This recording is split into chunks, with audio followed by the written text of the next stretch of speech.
Hi everyone, and welcome to DnD Horror Stories with DnD Doge. What happens when a guy tries to use his son's interest in Dungeons & Dragons as a way to win back his ex? Well, cringe, that's what. To the post. My wife's ex is using Dungeons & Dragons to harass her. By Reddit user DnD Trial. Throwaway because my wife's ex is constantly on Reddit. I'm looking for advice and hopefully some reassurance as this event is ongoing. Some necessary context.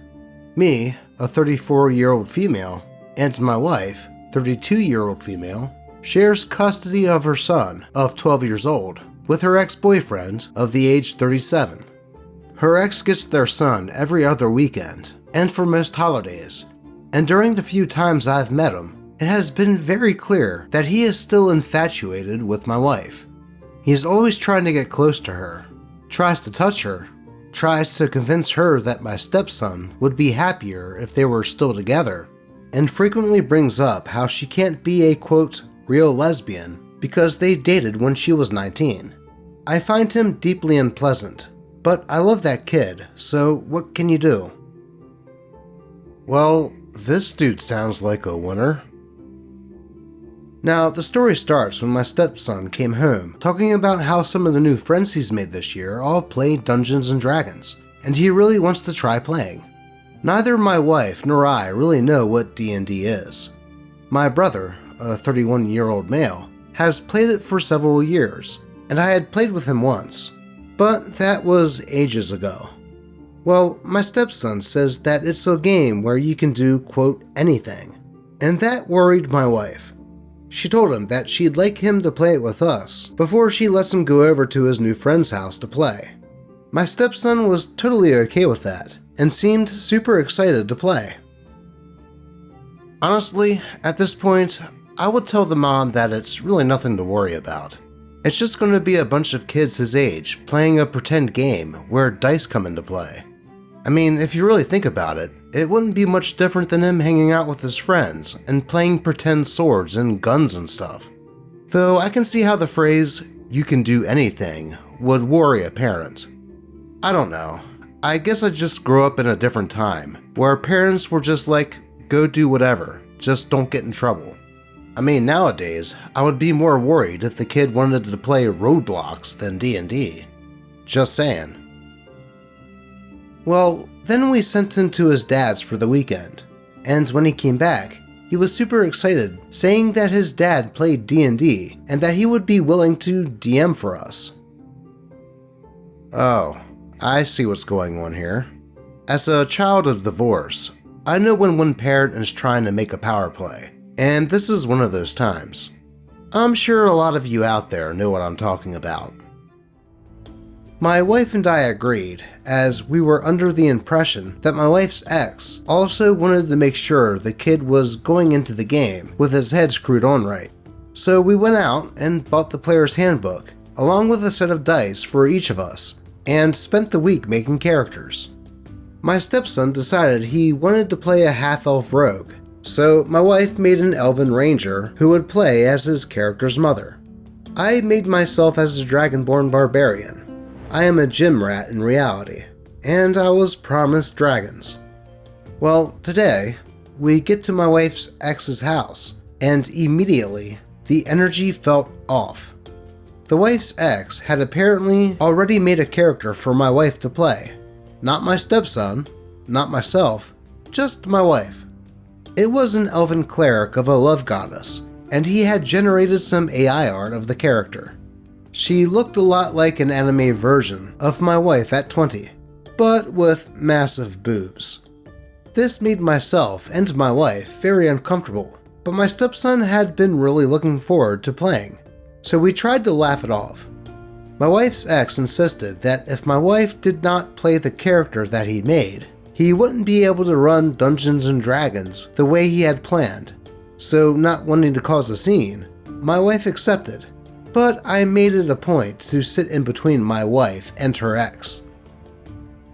And the vibes already feel off, and I'm already squirming in my seat reading this. Perhaps having the ex run a campaign for everyone may not have been the best idea, but let's see how this goes. We started the game, and at first, everything seemed normal. My stepson got to roll a dice to see how well stealing a horse from a stable at a tavern our characters were in went, and was able to get himself a horse. My wife's ex even let my wife's character still be my stepson's character's mom. I got to drink some old-timey ale, and everything seemed great. Then, my wife's ex got this evil gleam in his eye, and announced that all of our characters couldn't help but notice as a huge muscled man entered the tavern. Then he looked at my wife and said, "You know this man very well.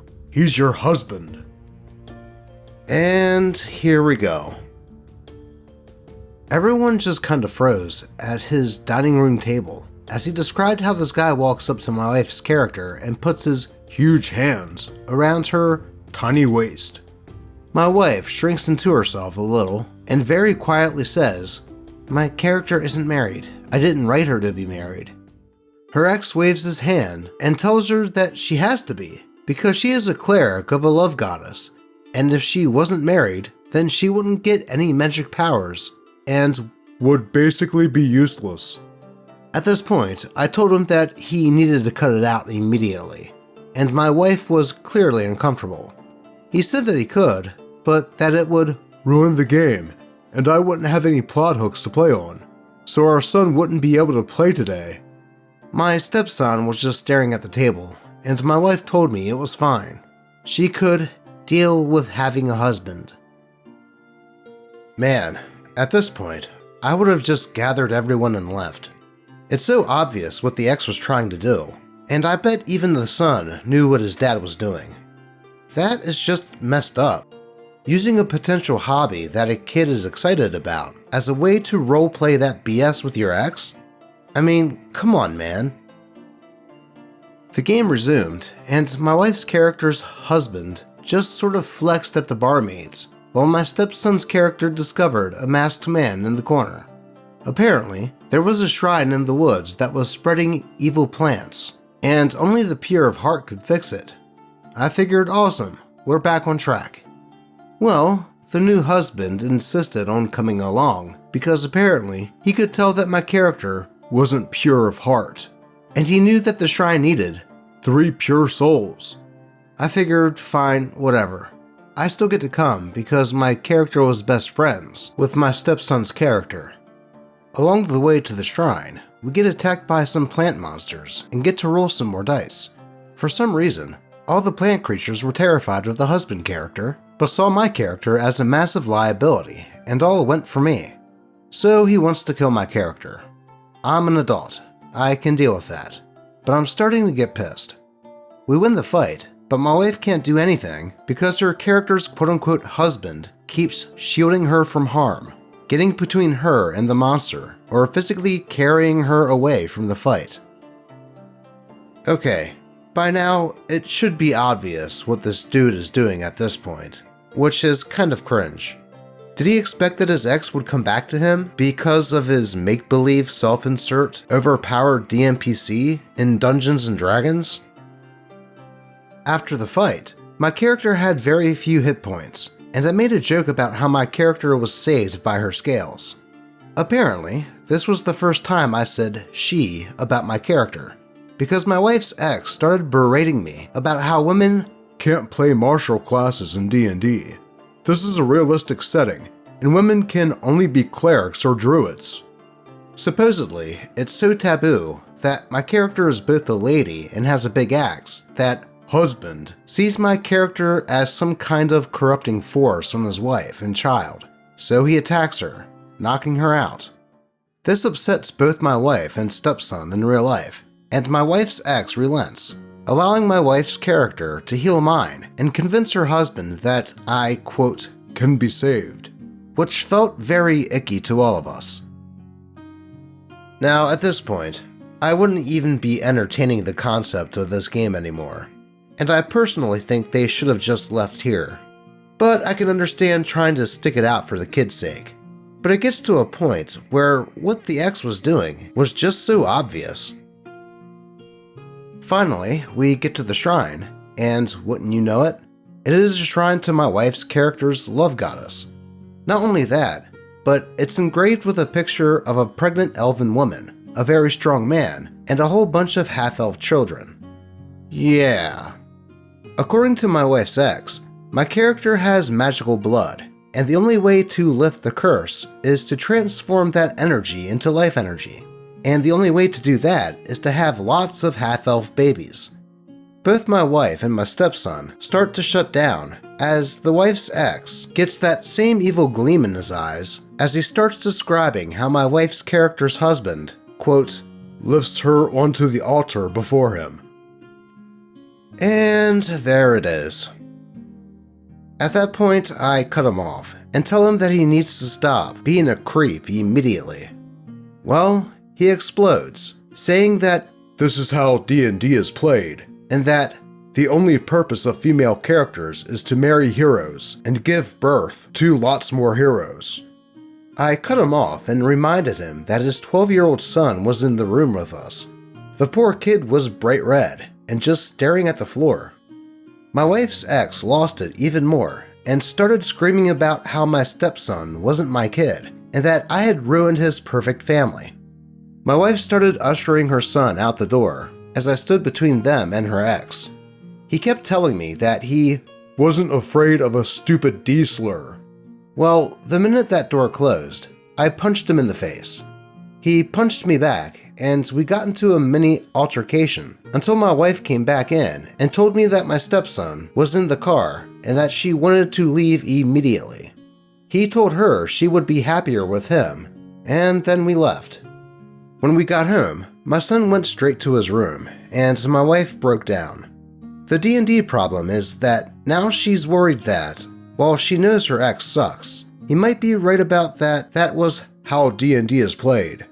Now she isn't sure she wants her son playing it. I told her that this is almost definitely not how D&D is really played, and her ex is just crazy. I called my brother, but my wife was worried he was just trying to calm her down, because you could clearly tell she had been crying. He suggested posting one here to get some unbiased opinions. So here's my horror story, and any advice would be much appreciated. Is this normal D&D? Or is my wife's ex just a massive creep? Well, the answer to that question is the second one. OP's wife's ex is just a massive creep that tried to use their shared son's interest in Dungeons & Dragons as some sort of fantasy way to, I don't know, show his ex how much of a stud he was or something? The funny thing is, it did quite the opposite and led to a cringe fest that ended in a physical altercation with OP and the ex.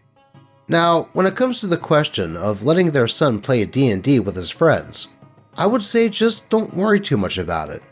Honestly, it would be a great thing for him to get into and help his creativity grow, as well as dealing with people socially.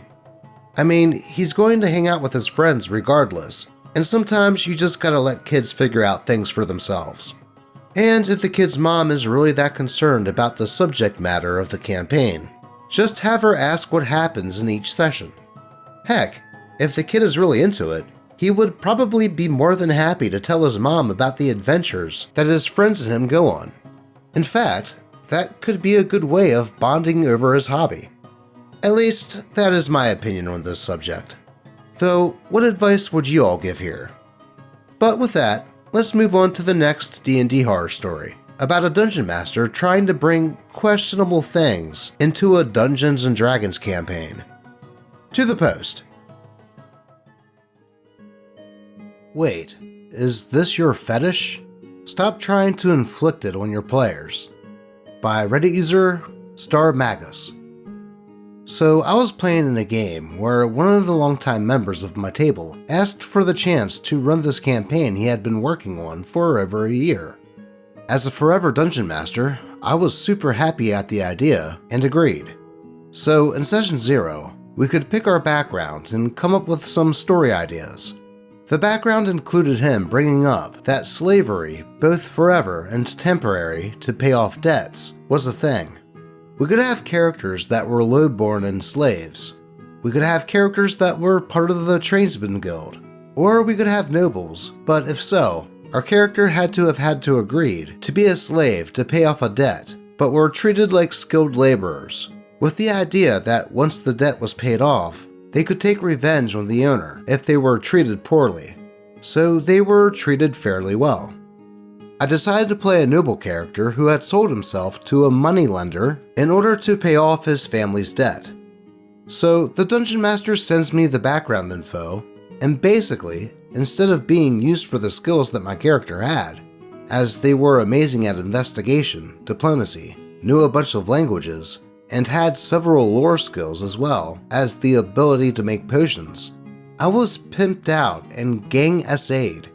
Included in the details was my character's older brother, who often paid for the right to SA my character, as well as bring his friends to the event so he could watch it all.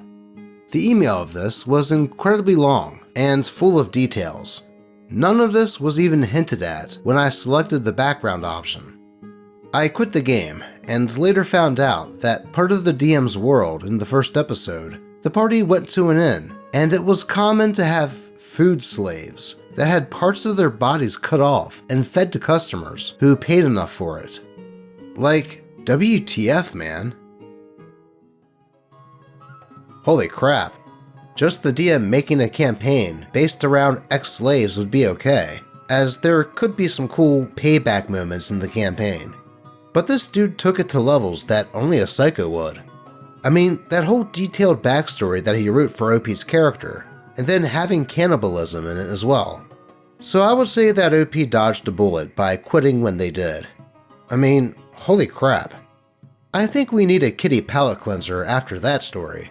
So here's Nipsey being a goof.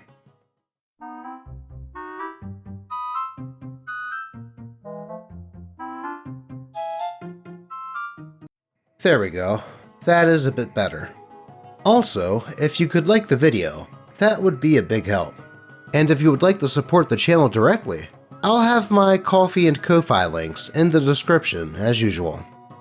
But with that, it looks like we have time for one more DnD horror story about a Dungeons & Dragons player that just can't stand another player dating the Dungeon Master. To the post. Player drops our campaign because he can't accept I'm in a relationship. By Reddit user Lynn Diz. Hello, I wanted to share this story with the sub because this all happened a week ago and I'm still pretty mad about it. The featured characters in the story are the Dungeon Master, 20-year-old male, my boyfriend. Cleric, 20-year-old male, my best friend and the player in question. Mage and Ranger, both 21-year-old males, two friends of my boyfriend. And Fighter, 22-year-old female. So I, a 20-year-old female, have been playing a campaign for almost a year with some friends from university. We usually meet up once a week, and we all have great fun playing together. Or at least that's what I thought. About 3 months into our campaign, the Dungeon Master and I start dating. When we told our group, nobody was really surprised, and they all seemed pretty happy about it.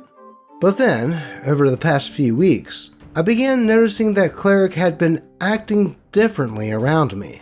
When it was just the two of us, everything seemed normal, except when I mentioned something related to the Dungeon Master. Then, Cleric would usually just go quiet. At first, I didn't read the signs, because he was also in a relationship, so I just thought it was still a bit strange to him, considering it all came out of the blue. I tried talking to him. I even asked him if the Dungeon Master and I were making the others uncomfortable when we were all together. I also asked the other players, but they all said no. But he assured me that it had nothing to do with me and the Dungeon Master dating, and that he had just been going through a rough patch. After that, things went back to normal, sort of, and we continued our campaign with no issues until June. During summer break, I still checked up regularly with Cleric because I still thought of him as my best friend, and we had some serious talks together, but none concerning this matter. Fast forward to last week. I met up with the Dungeon Master, Cleric, and Mage after we were back from summer break. Dungeon Master asked them if they still wanted to continue the campaign, and they both said yes. Then, 3 days later, Cleric texted the Dungeon Master, telling him that he was not going to play in the campaign anymore because it was, quote, mentally draining him, and even though he enjoyed playing, he still didn't feel like it. About an hour later, Mage, Ranger, and Fighter all text us asking why Cleric was leaving the campaign. He had sent texts to all of them, telling them that he wasn't coming back to the table, though he didn't text me. So out of pure rage, I texted him asking what was going on and why he hadn't texted me as well. His reply went something along the lines of, "A new Dungeon Master would tell you, so I didn't bother." When I confronted him about this, he basically told me that it wasn't fair that I was dating the Dungeon Master, and that it was ruining his experience as a player, and that I was his best friend, and he couldn't accept that I had grown closer to the Dungeon Master instead of him, and that I never acknowledged his feelings. He even explained that he thought the summer break would help him get over it, but he still couldn't see me with the DM. I wasn't really shocked, because I had already figured out that he was kind of jealous, but it still hurt reading those things, because I thought I had been considerate in asking him if he was uncomfortable with my relationship. I didn't reply to him because I was too angry, and he sent another text to the Dungeon Master, telling him that he would be back if I left the campaign. I was considering actually doing it, because I was so overwhelmed by the situation, but all the other players told me that Cleric couldn't force me to leave if he was the only one with the problem. So yeah, this is it. Sorry if it looks like random rambling. I just really needed to get this off my chest. I still haven't confronted Cleric, and at this point, I don't think I ever will. But honestly, next week we have the first session of Act 2, and Dungeon Master's roommate is joining us with his Goliath Barbarian, and I couldn't be more happy about it. Well, that is just stupid. First, Cleric was already in a relationship with another person, so what did he expect? OP just to stay single until he worked up the courage to break up with his current girlfriend and ask her out? That alone is BS. But to then say that he couldn't stand seeing OP and the DM together, and that the only way he would come back would be for the group to kick OP? Talk about thinking that the world revolves around you. It does suck, because as it sounded, Cleric and OP were good friends. But I don't think that there would be any coming back from that outburst, just out of how awkward it would feel. Though at least OP's group gained a new player, and they can continue the campaign that they all spent so much time playing. But that is all I have for you today. As always, I appreciate all of you, and hope that your games remain horror story free. Until next time.